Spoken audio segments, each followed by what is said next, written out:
Good morning, Southland. I'm Alvalyn Dixon. And I'm Marcus Bowers with your SCP-TV morning announcements. Please stand for the Pledge of Allegiance.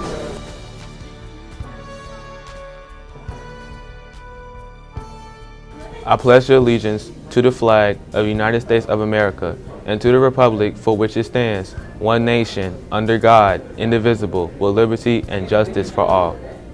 Please remain standing for the Southland Creed. The Southland family thinks, the strong should take care of the weak. The students of today are the leaders of tomorrow. We are a family-oriented school. Anything worth doing is worth doing right. Our responsibilities never end. Our education does not end in the classroom. The only way to lose is to quit trying. Learning is the key to ultimate success. We are all here to make a difference. The journey, not the arrival, is what matters most.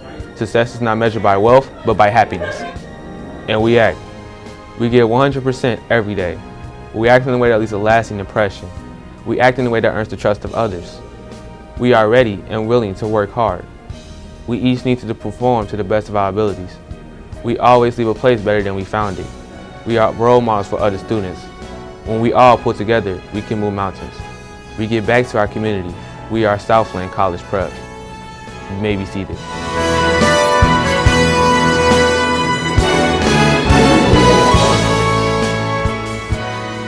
Now it's time for a few words of wisdom.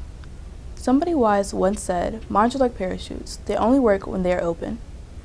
An important part of getting an education is learning to keep your mind open to new ideas, new information, and new possibilities. This doesn't mean you won't eventually come to your own conclusions and beliefs. It simply means that you stay open to the idea of gathering knowledge and information.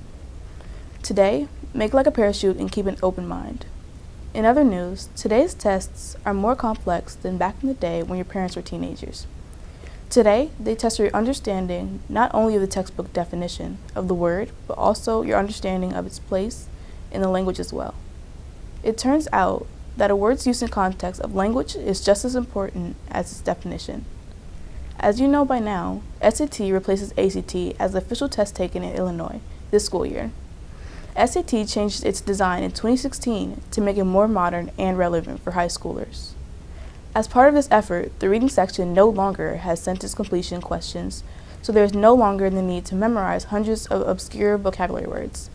Also, there are far fewer vocabulary questions in general, and they are all given in the context of longer passages. So what kind of words does this new SAT test? Multiple meaning words, like intense, will be tested, as opposed to super rare words like exculpate or obsequious. In other words, context clues will be much more important than inherently knowing the meaning of a word. But that doesn't mean you should stop studying vocabulary completely. While the majority of the vocabulary on the redesigned SAT is tested in the context of reading passages, the writing and language section will have questions that focus on vocabulary, transitions, and tense. These are called precision questions, which make up about 7% of the SAT writing section. There are over 262 words and definitions that the SAT suggests memorizing.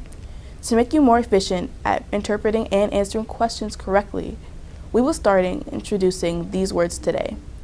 So today's word of the day is abate, a verb which means to become less active, less intense, or less in amount.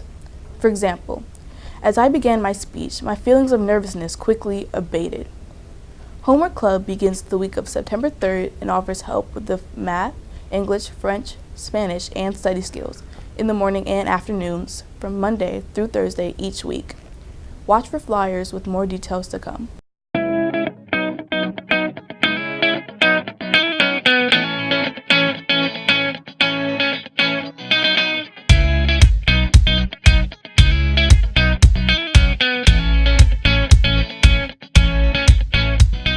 So something to think about, I'm Alvalyn Dixon. And I'm Marcus Bowers.